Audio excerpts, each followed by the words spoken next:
Seja muito bem-vindo ao nosso canal de estudos bíblicos. Nós estamos seguindo com a nossa série sobre o livro de Juízes. E hoje nós chegamos nos capítulos 17 e 18. E leremos daqui a pouco alguns trechos da Palavra de Deus, por isso que é importante você ter em mãos a sua Bíblia. Ao longo da nossa exposição, eu vou convidar você para lermos juntos 3 trechos ao longo da nossa exposição. Importante também nós orarmos a Deus para que Ele nos dirija. E eu convido você para fazer isso comigo nesse momento. Senhor Deus, nós te agradecemos a oportunidade de estudarmos a Tua Palavra. Queremos te pedir que Tu abençoes cada pessoa que nos acompanha. E queremos te pedir também que Tu nos orientes nesse estudo e nos ajudes a aplicar aquilo que viermos aprender. Em nome de Jesus te pedimos. Amém. Daqui a pouco, então, leremos o trecho, mas eu gostaria de iniciar com você comentando que os capítulos 3 a 16 do livro de Juízes, esse que nós estamos estudando, eles falam daqueles que lideraram a nação de Israel e as lutas de Israel contra os inimigos nesse período. Eram inimigos externos. Já os capítulos 17 a 21 mostram as condições internas degradantes que estavam acontecendo em Israel. Vemos os israelitas abandonando a Deus e vemos o povo se destruindo. A espiral descendente dessa degradação estava piorando cada vez mais. Algo muito errado estava acontecendo em Israel. Por exemplo, o padrão moral do povo estava em um nível muito baixo. As concepções e as práticas religiosas eram idolátricas e a estrutura social vivia uma situação de caos. A primeira história que nós vamos ler daqui a pouco, que é a história de Mica, um israelita chamado Mica, e a história dos israelitas da tribo de Dan, que se chamavam os Danitas, referenciado a filhos da tribo de Dan. Eles vão aparecer nos capítulos 17 e 18 e nós vamos examinar o que aconteceu e eles vão nos mostrar quanto os israelitas estavam afastados de Deus. A segunda história do levita e sua concubina, que aparece nos capítulos 19 a 21, mostra os efeitos da apostasia religiosa, da separação que os israelitas estavam tendo em relação a Deus, em relação a Javé. Aquela sociedade estava repleta de violência e morte. Mas esse trecho, essa segunda história, nós não abordaremos agora, deixaremos para o próximo estudo que teremos. Alguns estudiosos sugerem que toda essa degradação era resultado de uma cananização de Israel. Cananização era a absorção da cultura cananita por parte dos israelitas, em especial aquilo que eles tinham de pior. Naqueles tempos, quase todos os 10 mandamentos estavam sendo quebrados pelo povo de Israel.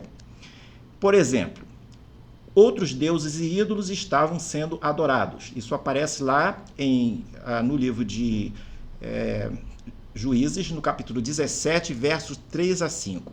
O nome de Javé era tomado em vão. De novo, Juízes 17, no verso 13. Os pais estavam sendo desonrados. Capítulo 17, versos 1 a 2.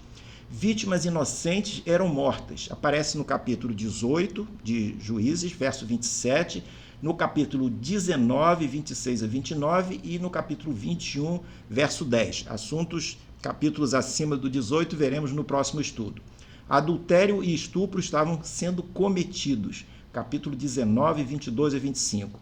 A propriedade de outros era roubada. 17, 2. No capítulo 18, 21 a 27. Falso testemunho era dado, aparece lá no capítulo 20, 1 a 7. E o que pertence ao próximo era cobiçado. Capítulo 18, 27 a 31, parte do nosso estudo de hoje, e 21, 8 a 24, parte do próximo estudo. No próximo quadro, nós verificamos que havia forças paramilitares no livro de Juízes. Nesse tempo dos Juízes, e mesmo após, haviam grupos atuando em diversas regiões. Eram grupos que disputavam poder naquela época, quando Israel estava vivendo aqueles ciclos de degradação social e religiosa. Aparentemente, de acordo com os textos bíblicos, bandos de, digamos, párias sociais, mercenários e descontentes estiveram atuando em Israel não apenas nesse período dos juízes, mas também até o período da monarquia. Vamos ver alguma coisa disso lá em 1 e 2 Samuel. O próprio rei Davi, ungido pelo último juiz da série, que é Samuel, que não consta o nome de Samuel no livro de Juízes, possuía um grupo paramilitar de 400 homens. Isso aparece lá em 1 Samuel, capítulo 22, verso 1 a 2. Ele operava, Davi, dessa maneira para se defender da perseguição do rei Saul, que buscava matá-lo para que ele não conseguisse chegar ao trono. Há em Juízes 3 relatos que mostram movimentos dessas forças. O primeiro relato é Abimeleque e seus mercenários, que aparece no capítulo 9. Ele se autoproclamou rei na cidade de Siquém e nas suas cercanias. Isso foi objeto de um estudo anterior. O reinado dele, de Abimeleque, durou apenas 3 anos e terminou tragicamente com a sua morte. Outro relato é o de Jefté, que aparece no capítulo 11, que possuía homens de guerra como seguidores. Ele e seu grupo foram chamados pelos israelitas para ajudá-los contra os amonitas. Ele era filho de um israelita com uma mulher cananeia. Quando jovem, foi expulso de sua casa pelos seus meio-irmãos, mas acabou se tornando juiz em Israel. O terceiro relato mostra as ações da tribo de Dan, que estava em busca de um novo território, e isso nós encontramos no capítulo 18, objeto do nosso estudo de hoje. Eles vão usar um grupo de 600 homens para atacar uma cidade de surpresa, e este, como mencionei, é um dos temas que nós vamos abordar. Para nos ajudar no entendimento do contexto de Juízes 17 e 18, esses 2 capítulos que estamos estudando hoje, o narrador do livro nos informa que não havia liderança em Israel, não havia rei em Israel. Como resultado disso, ele afirma que cada um fazia o que queria. Essa declaração é repetida mais de uma vez no livro de Juízes. Por exemplo, nós lemos, ou vamos ler, no capítulo 17, verso 6, aparece no capítulo 19, verso 1, e aparece de novo no verso 25, do capítulo 21. O narrador pontua essa questão para caracterizar a total decadência que Israel vivia, situação que ia piorando a cada dia. De maneira indireta, ele vai defender que tudo aquilo poderia ser resolvido mais adiante, quando houvesse o estabelecimento de uma monarquia como forma de governo. No próximo quadro, nós vemos que, em Juízes, no capítulo 18, verso 1, que vamos ler mais adiante, esse capítulo começa descrevendo brevemente uma situação estranha a respeito da tribo de Dan. O texto diz que eles estavam buscando um território para morar. Mas como entender que eles estavam buscando um território para morar? As tribos de Judá não haviam, até então, recebido suas respectivas terras ainda na época de Josué, conforme o relato de Josué 19, lá no verso 40 a 47. Josué 19, 40 a 47, informa que Dan não havia ocupado todo o território deles. Sim, está certo isso, mas no texto de Josué há uma nota dizendo que o território recebido pelos danitas era pequeno demais para eles. Além disso, não haviam conseguido ocupar totalmente o território recebido, quando da divisão inicial da terra por conta dos filisteus que dominavam a área. Os capítulos 13 a 16 de Juízes mostram Sansão. Foi um estudo que nós fizemos também anteriormente. E Sansão era da tribo de Dan. E ele, nesses capítulos 13 a 16, nós vamos encontrar Sansão lutando contra os filisteus. Isso tudo leva a tribo de Dan, possivelmente, a buscar um novo território, e eles acabam indo para uma cidade, conforme o relato de Josué, chamada Lazém, segundo Josué, capítulo 19. O objetivo deles era assentar toda a tribo de Dan, ou parte dela, de maneira permanente naquele lugar. É possível que Lazém, mencionada lá em Josué 19, seja a mesma que é mencionada em Juízes no capítulo 18, que nós vamos ler daqui a pouco. Apenas o nome é um pouco diferente. É possível que ambas as localidades sejam o mesmo lugar. O ponto aqui não é o fato dos danitas terem conquistado esse lugar, mas a forma como isso foi feito, como nós veremos na leitura. Pois essa maneira, essa forma, ilustra o clima de degradação que estava ocorrendo em Israel. Há estudiosos até que questionam se essa ação de conquista estava de acordo com a vontade de Deus, dada a maneira como a conquista desse lugar foi realizada, conforme nós vamos ver. No próximo quadro, você pode ver um mapa em que nós podemos ver todas as tribos de Israel divididas naquela região. Na parte central à esquerda, você pode ver a terra que originariamente foi designada para a tribo de Dan. E lá em cima, ao norte do mapa, você vê a palavra Tel Dan, com um círculo, é a nova área que a tribo de Dan vai tentar alcançar para poder, e vai realmente conseguir, para se posicionar ou ocupar aquele lugar lá em cima. Então aqui nós vemos como que essa região estava distribuída, como essas tribos estavam distribuídas nessa região. Há dois relatos, como eu mencionei, dois relatos de conquista dessa região lá no norte. Eles aparecem em Josué 19 e em Juízes 18. Comparando Juízes 18 com Josué 19, capítulo 19, verso 40 a 47, o relato de Juízes é mais detalhado. Por exemplo, a partir dele, nós vamos aprender que os danitas primeiro enviam 5 espias para o lugar que pretendiam conquistar, para só então enviar 600 homens na sua tropa, naquele grupo paramilitar para dominar a região. A região hoje é conhecida como Tel Dan e fica lá na parte norte, a nordeste de Israel, como você pode ver no mapa. Essa localidade, ela fica a cerca de 65 quilômetros de Damasco em linha reta e cerca de 34 quilômetros de Sidom, que era antigamente a Fenícia, que hoje é o Líbano, também contado em linha reta. Nesse lugar, na base do Monte Hermon, se encontra uma das 3 nascentes principais do Rio Jordão. Quanto a essa dualidade de nomes e de local, é pouco provável que, do ponto de vista histórico ou do ponto de vista literário, que os danitas tivessem ficado sem terra 2 vezes e que tivesse exterminado 2 cidades ou conquistado 2 cidades por conta disso. O que possivelmente ocorreu foi o registro duplicado do mesmo evento. Há também algum debate quanto à época exata em que aconteceu essa migração da tribo de Dan do centro de Israel lá para o norte, e talvez essa invasão essa movimentação tenha ocorrido ou no tempo de Josué ou depois no tempo de Juízes. E agora nós vamos ler o capítulo 17, os 6 primeiros versículos, porque é o texto que dá base para todo esse relato que nós estamos fazendo. Eu convido você para ler isso, inicialmente nesse próximo quadro, onde nós veremos com o título A Idolatria de Mica. Mica é aquele israelita, melhor dizendo, que foi citado no início. Então, Juízes, capítulo 17, 1 a 6, nós lemos o seguinte. Havia um homem da região montanhosa de Efraim, cujo nome era Mica. Ele disse à sua mãe: as 1.100 moedas de prata que lhe foram roubadas, e a respeito das quais a senhora me falou e proferiu maldições, eis que esse dinheiro está comigo, eu o peguei. Então a mãe lhe disse: que o Senhor o abençoe, meu filho. Assim, ele devolveu as 1.100 moedas de prata à sua mãe, que disse: de minha parte, dedico essa prata ao Senhor Deus, a favor do meu filho.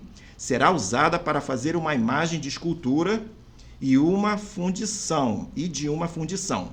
Por isso agora eu devolvo esta prata a você. Porém o filho devolveu a prata à sua mãe, que pegou 200 moedas de prata e as deu a um ourives, o qual fez delas uma imagem de escultura e uma fundição. E a imagem ficou na casa de Mica. E assim esse homem, Mica, veio a ter um santuário. Fez uma estola sacerdotal, uma roupa de sacerdote, alguns ídolos do lar e consagrou um dos seus filhos para ser sacerdote. Naqueles dias não havia rei em Israel. Cada um fazia o que achava mais certo.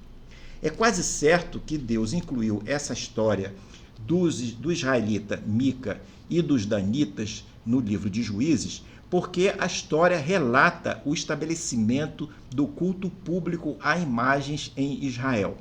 Verifica-se que isso ocorre porque os israelitas haviam se afastado ou estavam se afastando progressivamente de Javé. Cultuar imagens havia se tornado uma armadilha crescente para eles. Esse fenômeno vai seguir na história de Israel, chegando até o tempo do cativeiro babilônico, em pleno período da monarquia, muitos anos depois. Especificamente, a história de Mica introduz o relato da criação do culto à imagem lá no norte de Israel, lá naquela região que nós mencionamos.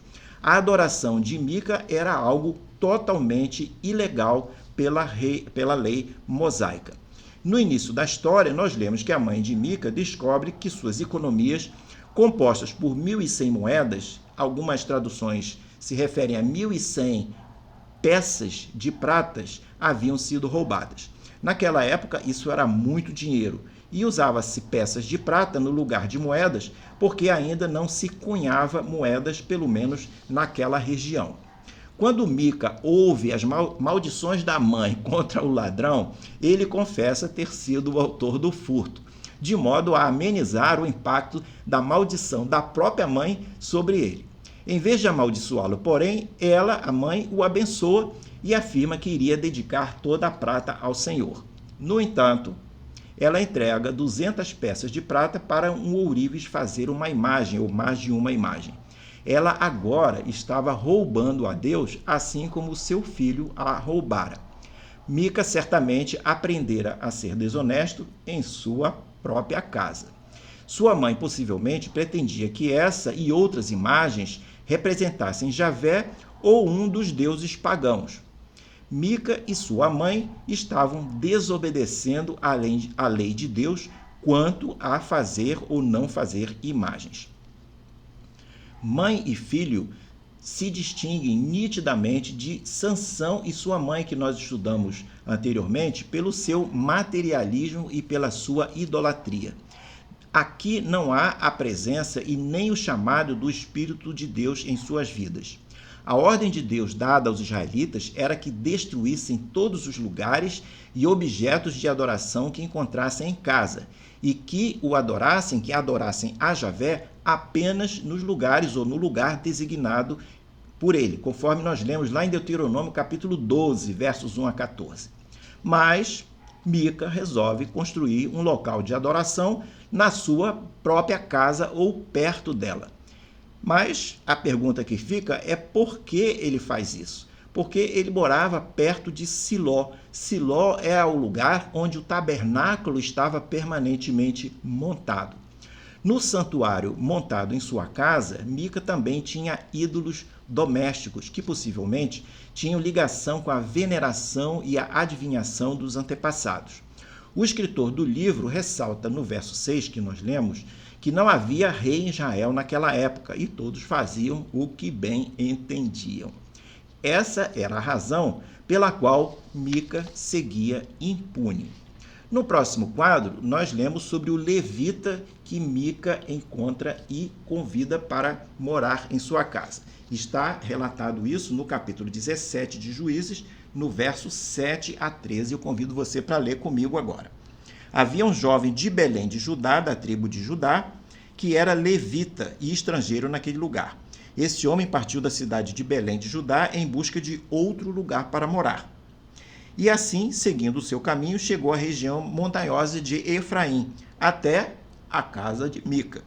E Mica lhe perguntou: de onde você vem? Ele respondeu: sou levita de Belém de Judá e estou procurando lugar para morar.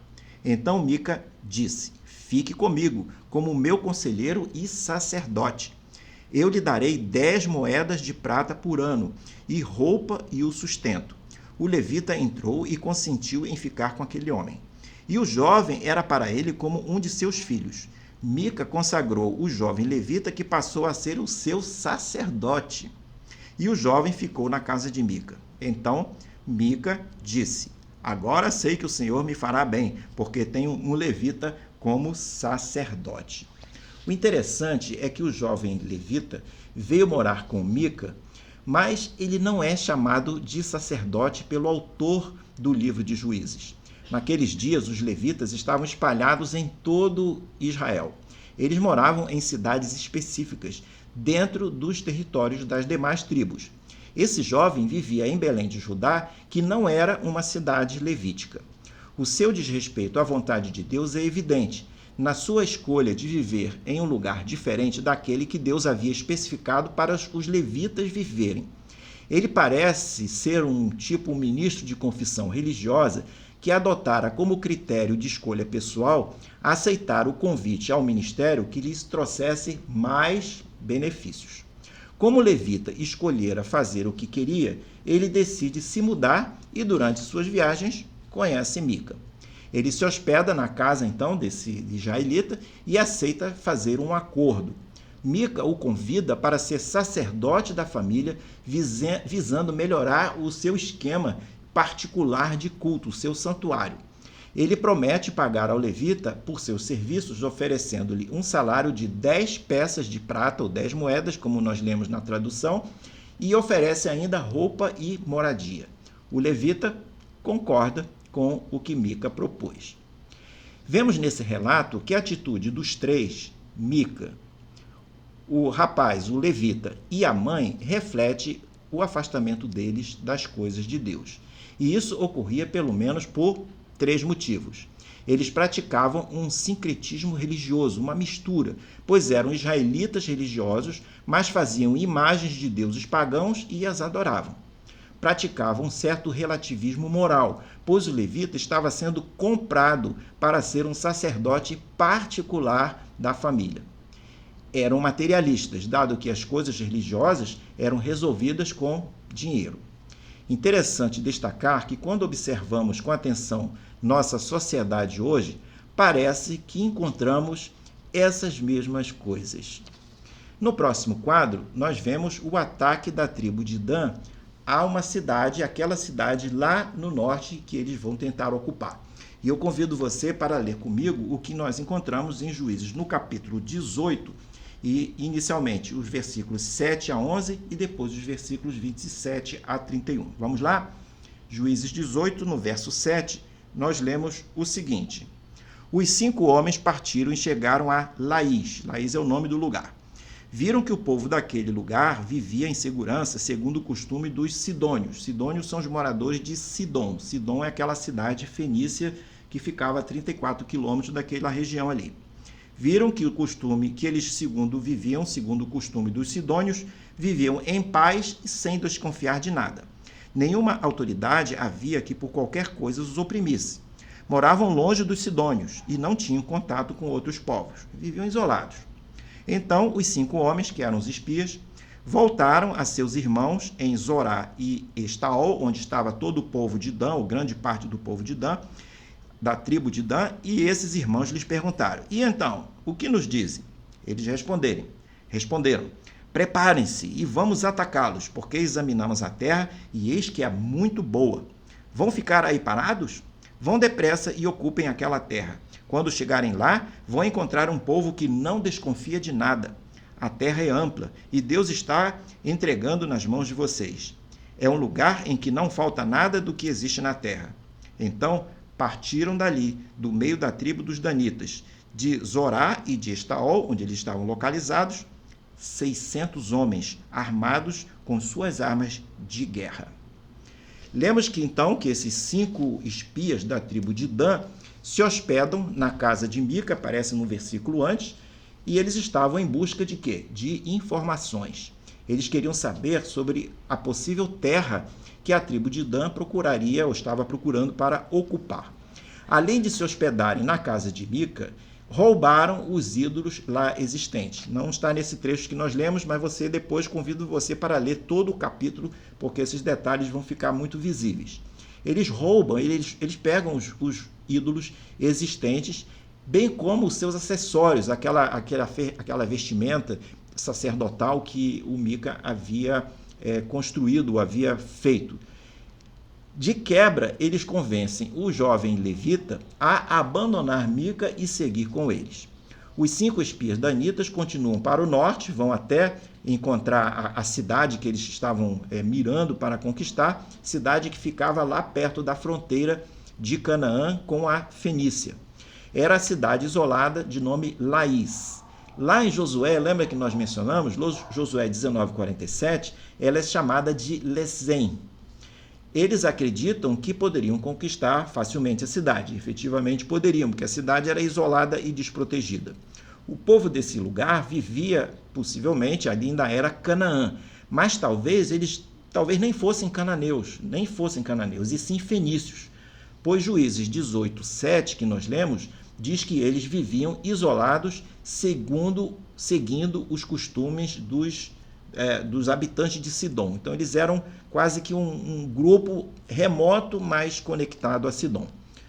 A cidade deles não era defendida por muros de pedra, não era protegida por muros de pedra, mas sim por algumas muralhas feitas de entulhos de terra. Encorajados pelo levita, que antes dissera aos 5 espias que Javé iria abençoar aquela empreitada, os espias voltam e relatam o ocorrido ao restante da tribo de Dan. Eles convencem os integrantes da tribo a acreditarem que Deus lhes daria essa nova terra prometida. Possivelmente devem ter apresentado pelo menos 3 argumentos. O lugar era tranquilo e pacífico, não havia governante dominando na área a quem os danitas tivessem que se submeter, ou seja, eles poderiam fazer o que bem entendessem. Além disso, terceira coisa, o local era isolado, sugerindo que não haveria interferência de pessoas ou forças que pudessem se opor às práticas dos danitas. O problema é que Javé condenara, lá em Ezequiel capítulo 38, versos 10 a 11, ataques a pessoas inocentes, como era o caso dos habitantes da cidade de Laís. Deus chama isso, lá no texto de Ezequiel, de plano perverso. O ataque dos danitas àquele local foi uma clara violação das políticas de guerra deuteronômicas, conforme nós lemos lá em Deuteronômio capítulo 20, versos 10 a 15. Esse texto estipula que para as cidades não israelitas, a uma grande distância dos assentamentos israelitas, antes de qualquer ataque, deveria ser feita uma proposta de paz. Mas isso não acontece, pois os danitas não estavam interessados em fazer a vontade de Deus, mas pretendiam continuar a viver sob suas próprias regras.